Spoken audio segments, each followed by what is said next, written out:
We're going to do a Theraband workout today, so we're going to start in our good standing posture. We want to strengthen our muscles and our ideal curves or posturing. So your feet are hip width apart and you're even on your feet, forward and back, side to side. A little bit soft in your knees, tuck your tailbone under, wide shoulders, tall neck with a little bit of a chin tuck back. So you should feel a bit of activity in your abdominal muscles there, so you've got a bit of tone.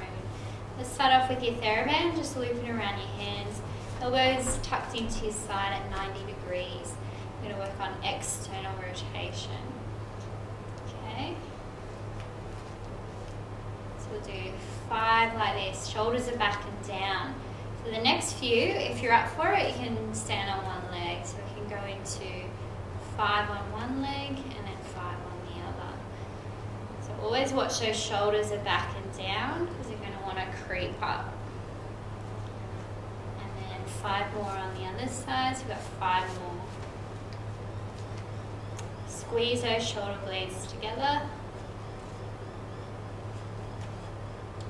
And just give your arms a little shake out.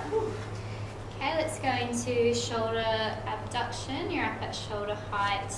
You might want to widen your grip a little bit so you've got more flexibility. Shoulders back and down. Just open and close, controlling that. So just watch again that your shoulders don't creep up. Keep them back and down.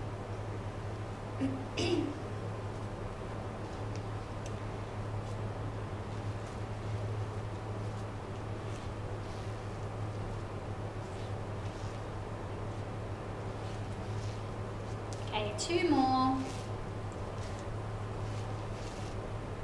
And relax. Give it a little shake out again. Alright, so both hands are going to start on one hip so that your opposite hand comes up and out. So you're drawing a sword. So your arm stays pretty straight the whole way through. And again, you squeeze that shoulder blade back and down as you go through the movement.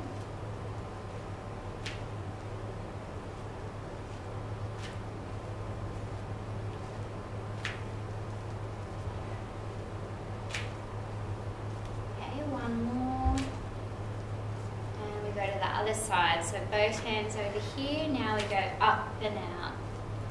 So squeeze those shoulder blades back and down and strong in your core. So you should feel like you've got your pelvic floor pulled in and a bit of activity in your lower abdominal muscles.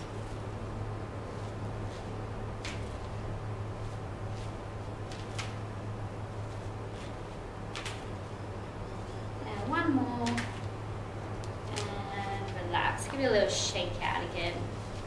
Alright, if you want to stand on the end of your band, we're going to go into just some simple bicep curls. So you grab it with your hand. Good posture again, so you don't want to be leaning towards it. Strong in your core. You're just going to bend at the elbow. So we're working the muscle through both phases, so make sure you're nice and slow on the way back down. You don't want to let it just plop back. You're working it in both directions.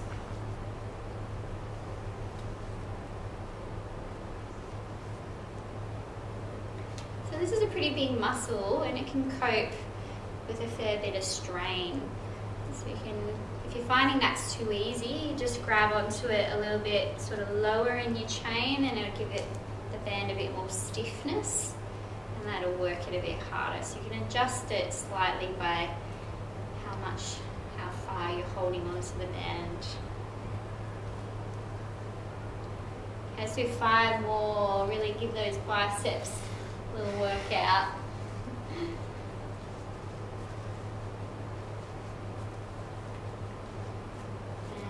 relax. Let's swap over to the other side so we can do our bicep on that one. Okay, so up nice and tall again, strong core. Bending at the elbow. So you want to feel like you've got a moderate resistance, so you can just adjust where you're holding it.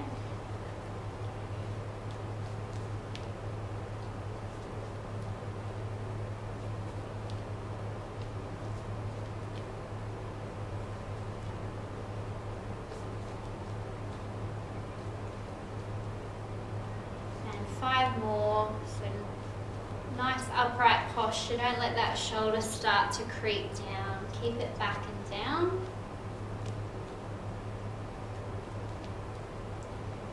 Alright, and relax. Give it a little shake out. Alright, so you can do a row at home just by putting your band around a post or around the doorknob or something.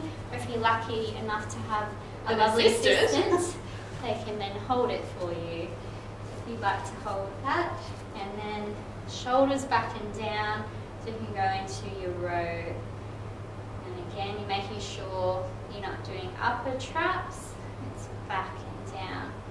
So there's different fibers within these muscles, so we're doing a level that's sort of in line, but if Maddie held it up higher, just changes the angle a little bit, and you're just working different fibers. So then if you want a bit more challenge on that one, you can go to standing on one leg and find works on your balance and your core strength and your row.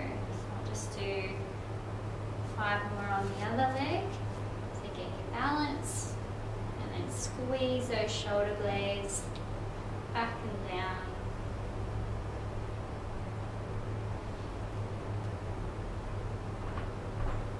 And relax. Alright, we'll just finish off with some squats with your band.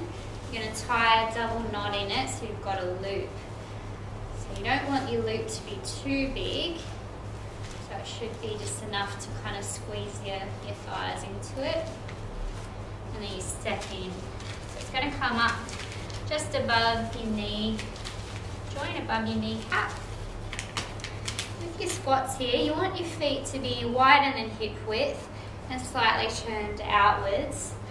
And then as you go down in your squat, you really sit backwards and make sure the knees stay behind your toes. So from there, you can just kind of squat down and up. So the knees go wider as you go down, which pulls into your band, which you'll feel a bit more sort of glute activity. So you can go fairly deep, just depending on how your knees feel, if they're comfortable with that. Okay, and then you're just feeling that you're equal on both legs, so you're not favouring one side. You want to be 50-50.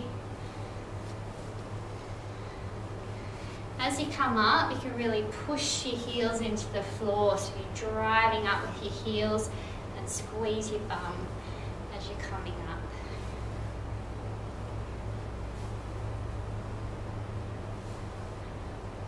Okay, 5 more.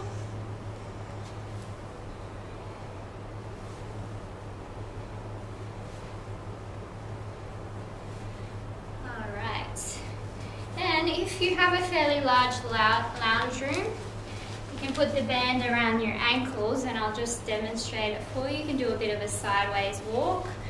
So that would be just taking a step and then letting the other foot come in. So you can sort of do a couple laps of your lounge room, and then you would go back. And that gives a nice workout to your hip abductors. A big step and then controlling it in. So you don't want to take a little step and go whoop. It's got to be nice control both ways. Yep.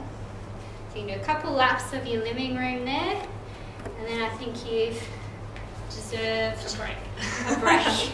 Sit down on the couch. See ya.